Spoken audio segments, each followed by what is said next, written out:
Gopijana Vallabha Girivardhari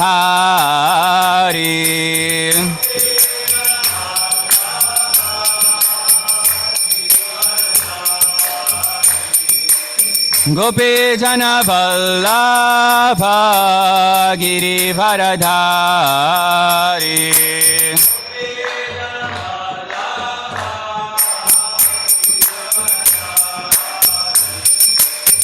Yashodanandana Vrajadana Ranjana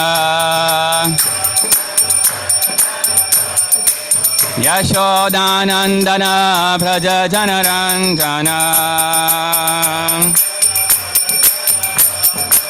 Yamunatira Vanachari Yamunatira Vanachari Jaya Radha Madhava Kunja Bihari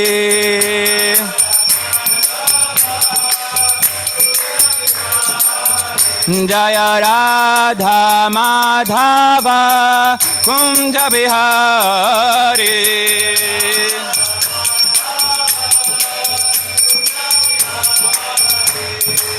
Gopijana Vallabha Girivardhari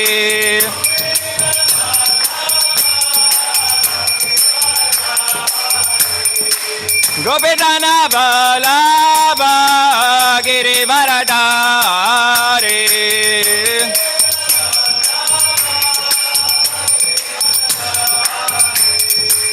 Yashodanandana Vrajadana Ranjana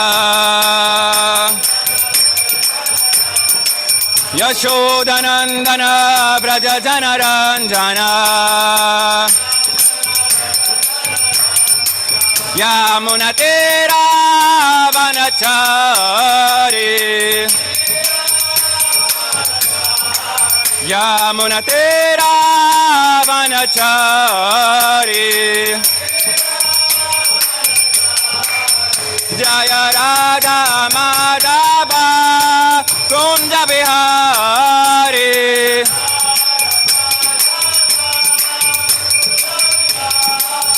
Jaya Radha Madhava Kunja Bihari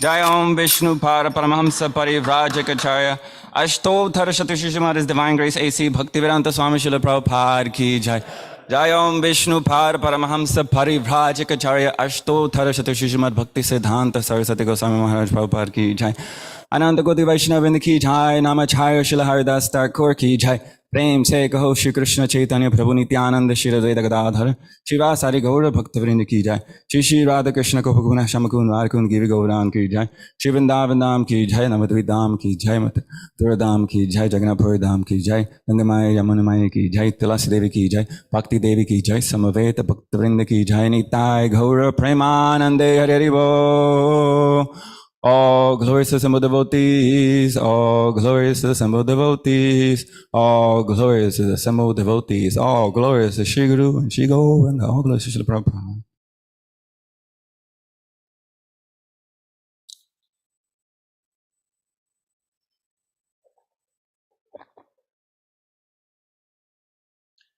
Om Namo Bhagavate Vasudevaya. Om Namo Bhagavate Vasudevaya. Om Namo Bhagavate Vasudevaya. Reading from Srimad Bhagavatam, first canto, chapter 16, how Parishik received the age of Kali. We are on text 12, it appears. Correct? Right. Bhadrasvam Ketumalang Cha Bharatang Chotaran kurun kim purushadhini varshani vijitya jagrihe balim bhadrashvam ketumalang cha bharatang chottarang kurun kim purushadhini varshani vijitya jagrihe balim bhadrashvam ketumalang cha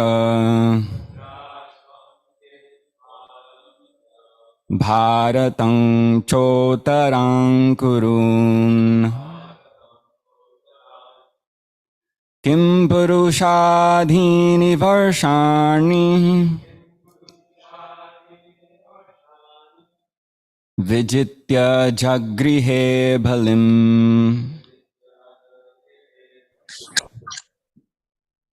bhadrashvam ketumalang cha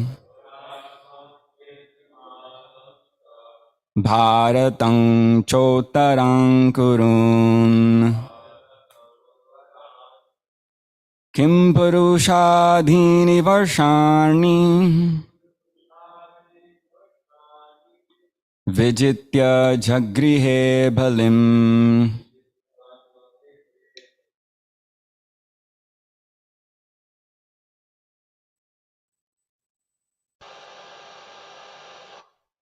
Rashvam ketumalam cha bharatam chotaran kurun kim purushadini varshani vijitya jagrihe balim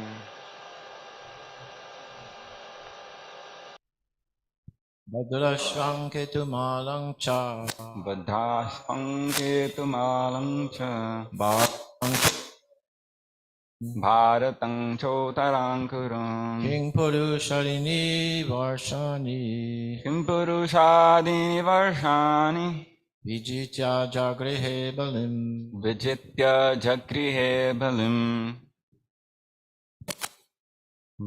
Bhadrashvam ketumalam cha bhadrashvam ketumalang cha bharatang chotaran kurun bharatam chotarang kurun kim purushadini varshani kim purushadhini varshani vijitya jagrihe balim vijitya jagrihe balim Bhadrashvam ketumalam cha bhadrasvam ketumalang cha bharatam kotaran kurun bharatam chotarang kurun kim bharusadini varsani vijitya jagrihe balim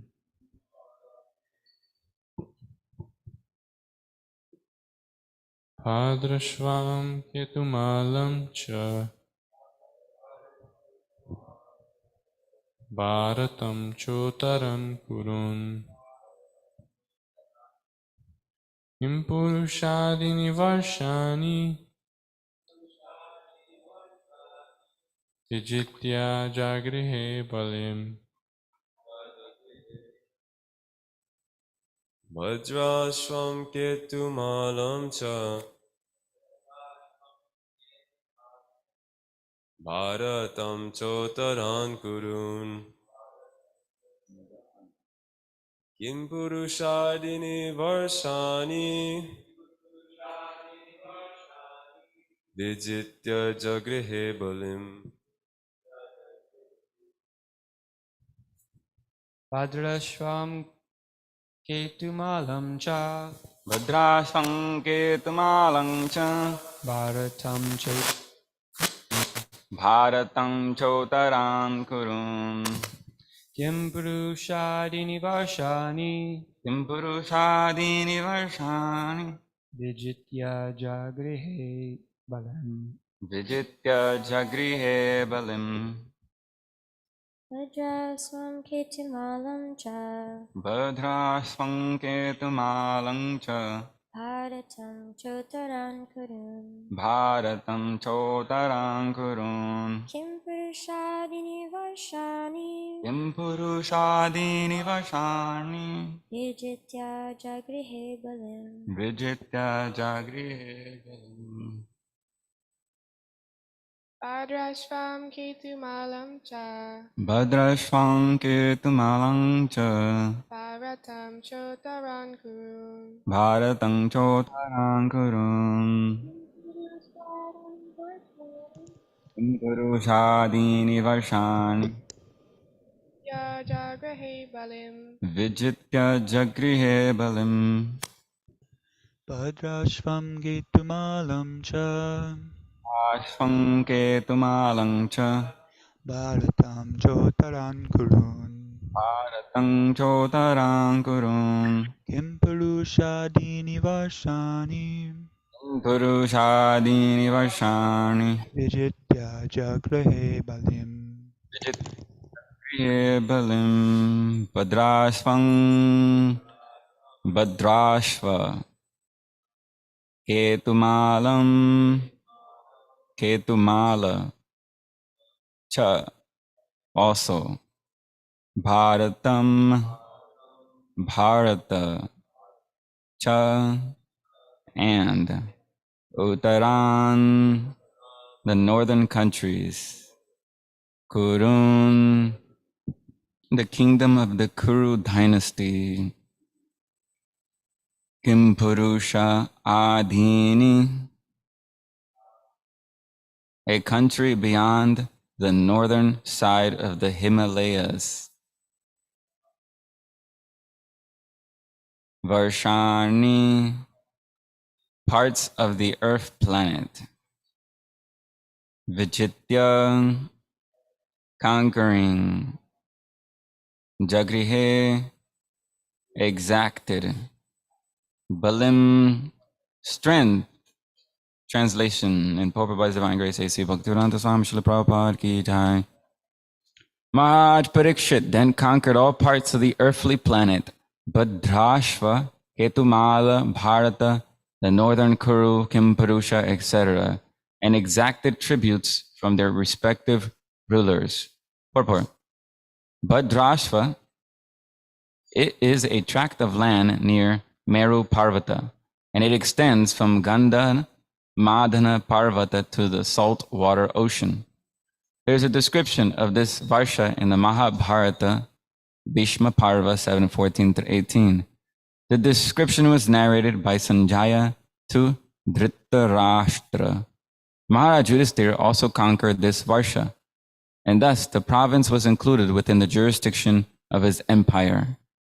Maharaj Parikshit was formally declared to be the emperor of all lands, ruled by his grandfather, but still he had to establish his supremacy while he was out of his capital to exact tribute from such states. Ketu Mala. This earth planet is divided into 7 dvipas by 7 oceans, and the central dvipa is called Jambu Dvip. It is divided into 9 varshas or parts by 8 huge mountains. Bharat Varsha is one of the above mentioned 9 Varshas. And Ketumala is also described as one of the above Varshas. It is said that in Ketumala Varsha, women are the most beautiful. This Varsha was conquered by Arjuna also. A description of this part of the world is available in the Mahabharata, Shabha 28.6. It is said that this part of the world is situated on the western side of the Meru Parvata, and inhabitants of this province used to live up to 10,000 years. Bhishma Parva 631. Human beings living in this part of the globe are of golden color, and the women resemble the angels of heaven. The inhabitants are free from all kinds of diseases and grief. Bharat Varsha. This part of the world is also one of the 9 Varshas of Jambudvip. A description of Bharat Varsha is given in the Mahabharata, Bhishma Parva chapter 9 and 10. In the center of Jambudvip is Ilavrita Varsha, and south of Ilavrita Varsha is Hari Varsha. The description of these Varshas is given in the Mahabharata, Sabha Parva 28.7 through 8 as follows. Nagarangscha vanangschaiva naidischa vimalodakaha purushang deva kalpangscha narischa priya darshanaha adrishta purvang surbhagang sadardarsha dhananjaya sadanani cha subrani narischa pasarasang nibaha. It is mentioned here that the women in both these varshas are beautiful, and some of them are equal to the apsaras or heavenly women. Uttarakuru. According to Vedic geography, the northernmost portion of Jambudvip is called Uttarakuru Varsha. It is surrounded by the saltwater ocean from three sides and divided by Shringavan mountains from the Hiranmaya Varsha. Kimpurusha Varsha. It is stated to be situated north of the great Himalayan mountain, which is 80,000 miles in length and 8 in height, and which covers 16,000 miles in width. These parts of the world were also conquered by Arjuna. The Kimpurushas are descendants of the daughter of Daksha. When Maharaj Yudhisthira performed a horse sacrifice yajna, the inhabitants of these countries were also present to take part in the festival, and they paid tributes to the emperor. This part of the world is called Kimpurusha Varsha, or sometimes the Himalaya provinces, Himavati. It is said that Shukadeva Goswami was born in these Himalayan provinces, and that he came to Bharata Varsha after crossing the Himalayan countries. In other words, Maharaj Parishit conquered all the world. He conquered all the continents, adjoining all the seas and oceans in all directions, namely the eastern, western, northern, and southern parts of the world. Om Jnanatamanandasya Jnananjana Shalakaya Chakshumalitam Yena Tasmai Shigrave Namaha Shri Chaitanya Manobhishtam Sthapitam Yena Bhutale Swayam Rupakadama Him Dadati Swapatantikam Vanjaya Kalpatarubhyascha Kripa Sindhubheva Patitanam Bhavanebhyo Vaishnavebhyo Namo Namaha. Jai Shri Krishna Chaitanya Prabhu Nityananda Shri Advaita Gadadhar Shivasadi Gaura Bhaktavrinda. Hare Krishna Krishna Krishna Hare Hare Hare Rama Rama Rama Hare Hare. Bhadrashvam ketumalang cha bharatam chotarankarum kimpurushadini varshani vijitya jagrihe balim. Maharaj Parishad then conquered all parts of the earthly planet. Bhadrashva, Ketumala, Bharata, the northern Kuru, Kimpurusha, etc., and exacted tributes from their respective rulers. So it appears Maharaj has a comment. We're ready.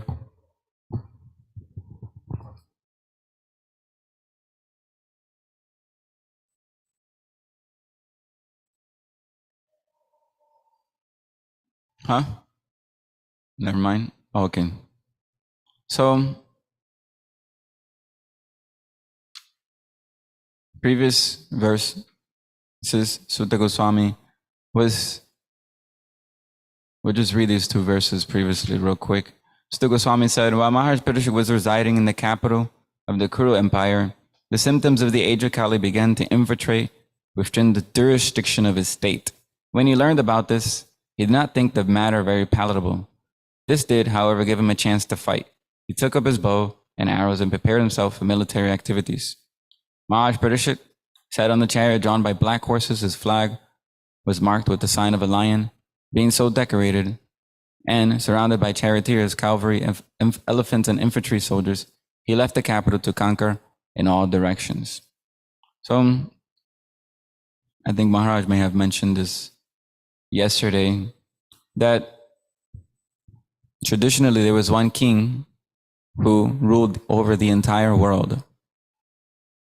And every part of the world was divided by and governed by different kings, subordinate kings, who paid tributes to the main king. And all this was done and used for the sake of sacrifice. And particularly Prabhupada mentions in this purport the horse sacrifice. Because in this sacrifice, a lot of, we hear in the Srimad Bhagavatam, so much gold is required to perform these great pompous sacrifice. And Prabhupada mentions actually that these elaborate sacrifices are meant for less intelligent people because they have to see everything. they need this, or else they don't feel like they did some kind of sacrifice.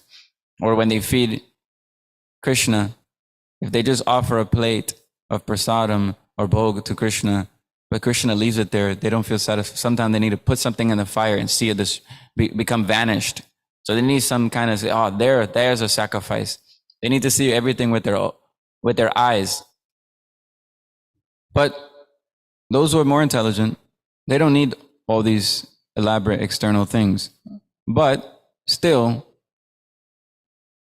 these things, such as these great pompous sacrifices, because they were meant for Krishna, they're actually very nice. They're very glorious in this regard. So we hear all these different parts of the universe being described, such as Ila, Vrtavarsha, Jambudweep, all these different names we'll hear more elaborately in the 5th canto of the Srimad Bhagavatam. And it's very awe and inspiring how these descriptions of these different parts of the universe, which you can never know about unless you come to. I would have never known prior to coming to Krishna consciousness that there were other living entities in other parts of the universe. Modern society is so puffed up and proud and thinks I'm the only, or we're the only living entities in the whole universe. And we saw here that previously all these different varshas, which are now to a large degree even inaccessible to today's society, that we're not able to go to these places. But we saw Maharaj Yudhishthira, the Pandavas, they were able to go to these different places and conquer. And people respected, because the Earth is actually considered the most important planet in the whole universe, because this is where Krishna comes, actually. Krishna comes here and enacts his pastimes here, especially his Vrindavan Dham pastimes, where his abode is manifested in this world. So therefore, this land, where this earth, is considered very auspicious, because also Krishna has all his amazing transcendental pastimes here, that not even in the spiritual world he has some of these pastimes, like his pastimes as a little baby. So, of course, these pastimes that happen here, they are the spiritual world. They're eternal pastimes that continue going on, whether manifested or unmanifested to our eyes. So, this was a system, and it was a perfect system, because in this way, by having one ruler in society, then there's no need to have so many people trying to plunder the people, or unnecessarily having their own ideas. In politics, too many people ruling, too many heads, or as there's a saying in Bengal, too many cooks ruins the meal. Too many head cooks ruins the khichdi or whatever. You have too many ideas conflicting each other. So therefore, one head is better than having so many, politicians, as we see now, who are all really, in today's society, plunderers. They don't actually care for the people. They're just interested in some position, more or less. Of course, you may say some people have some good intentions, but if they did have good intentions, then they would actually be submissive under some religious authorities, some principles coming from scriptures, and they would govern society in this way instead of in their own whimsical way, according to their own ideas, and also according to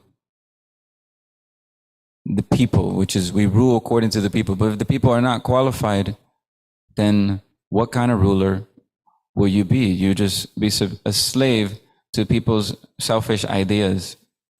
And therefore, politics is a very difficult field for us to influence, because there's so much bureaucracy, there's so much things going on in there, so many people cheating left and right. It's just a whole different field than a devotee is used to dealing with people in a fair manner, trying to, do things for Krishna. But in politics, it's very, very difficult in Kali Yuga because there's full of cheaters. So therefore, Prabhupada told us the way we conquer is by preaching to the masses. When the masses their hearts become changed, they will naturally desire a righteous ruler, a righteous person. And everyone will actually give tribute to perform sacrifice. And the main tribute that we should do in this age is the propagation of chanting Hare Krishna Mahamantra. Hare Krishna, Krishna Krishna, Hare Hare, Hare Rama, Rama Rama, Hare Hare. And if the kings support and exact tribute for this purpose, then they're proper kings, actually. And Maharaj Parikshit, as soon as he saw that the symptoms of the age of Kali began to infiltrate, as a righteous king, he immediately went to try to curve the matter. And those who were to blame were actually the head of these different states. So therefore he went around to ensure what was, what's going on. And therefore we'll see in this chapter how he'll find a false king in the name, dressed as a Shudra, dressed as a king. So he becomes very angry because he sees this is the Kali personified, infiltrating, because an unqualified person is ruling society in some way or has some position in society. And this was not allowed because any person in a position of authority has to be able to deliver his dependents. And the only way they can do that is if they're connected to God through the Brahmanas, who are considered like the gurus of the society of everyone of the other castes, such as the Shudras, Vaishyas, and Kshatriyas. The Brahmanas are considered the head, the guru. And then above them are the sannyasis, those who are completely renounced. Those are the Brahmana sannyasis. They're no longer at all dependent in society in any regard. They're just interested in complete selfless service. And therefore they can guide society properly because they have no motives at all. Where even a Brahmana who's not on that platform may sometimes feel the need to compromise because they're interested in their own self. They're interested in making sure that they get some kind of contribution, or they may perform a yajna, which is not exactly given in scriptures. We see that in today's society, so many so-called brahmanas, they accept money in charity and perform these yajnas that are not really authorized. They're not really for Krishna. But a real brahmana is one who's absorbed in Brahman. And topmost brahmanas are generally those who are in the renounced order of life, or who have given up this false ego of identifying with this world and body.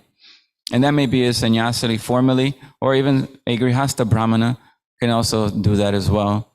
If they're actually fully dedicated to the lotus feet of Krishna, then they're also capable of guiding society properly. And therefore, Prabhupada wanted us to be attuned to the solutions that modern society needs, and show by our example, by creating communities that show people an example how we can live in society properly, all for the sake of serving Krishna. And then everyone can get benefit. And this is the mood of every community, is that everyone should make progress. And that was generally the society, how it was previously when there was a righteous king, such as Maharaj Parikshit, who immediately, as soon as he noticed something was wrong, he didn't neglect his duty. He went and tried to rectify the situation. And here we're seeing him conquering all different parts of the world, or as is being described in Srimad Bhagavatam. And these different names take some time to remember. Some of them, I mean, even to this day, I still don't remember the names of these different places. But when you read it, it's pretty straightforward. It's just details. And these places are very wonderful in the universe. We may think, wow, here are some saying the people are very beautiful. They don't have any disease or grief. In what was this place? In Ketumala, it is said that people are of golden color and the women are resemble angels. So we don't have any idea of these places. You know, there's no place on right now where we can see people are free of disease and grief. Everyone is suffering more or less, especially in Kali Yuga. So we can open up for any questions or commentary from the devotees.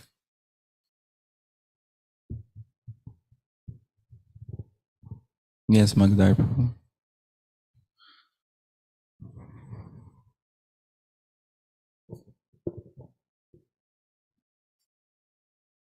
Can I ask a question about some of your comments? Yeah. So,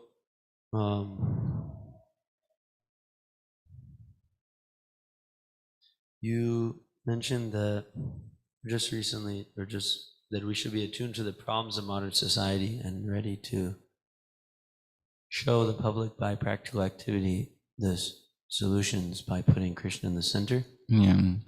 So does this mean that we should like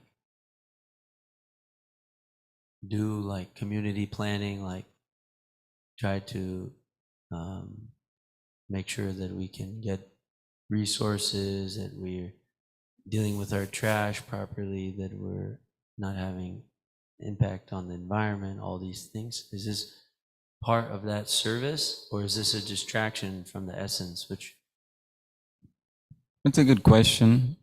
It can be a distraction, but anything can be a distraction.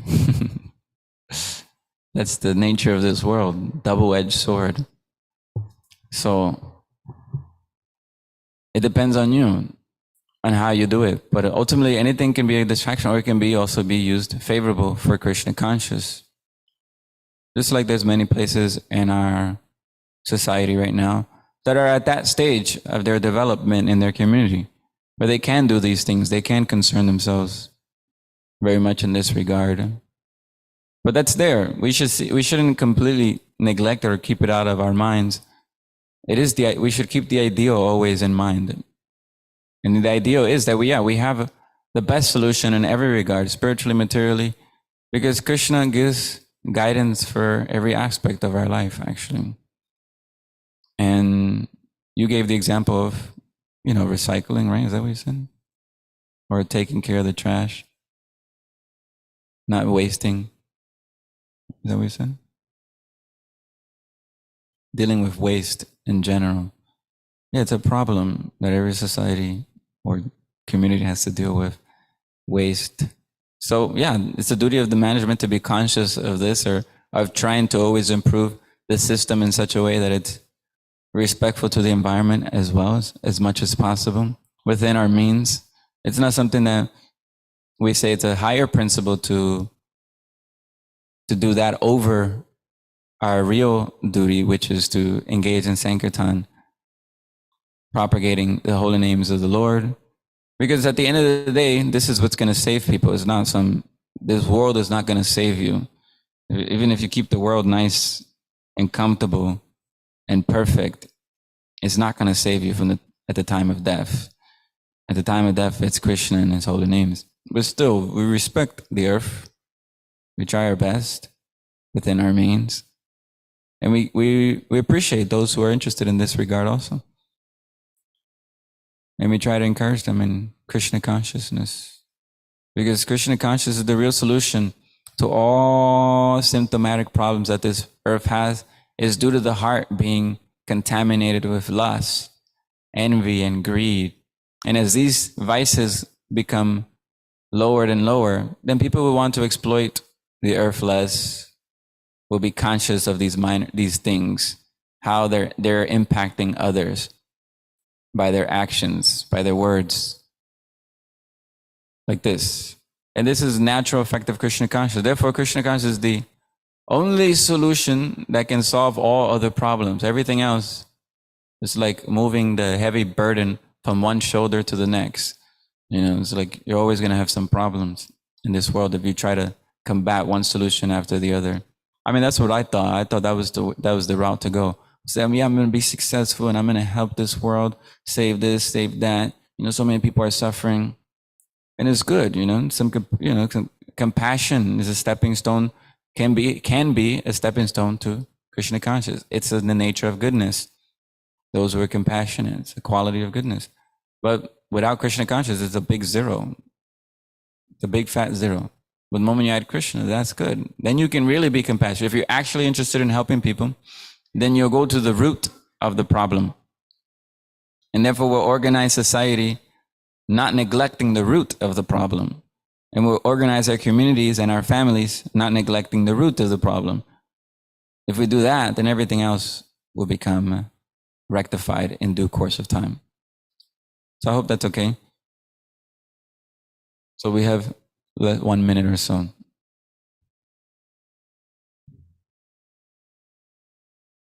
Okay, cool. Materna, did you want to say your question? Yeah, Hare Krishna. So, I was just wondering, is Srila Prabhupada speaking of modern day Tibet or Nepal when he's speaking of this region north of the Himalayas, people of golden color?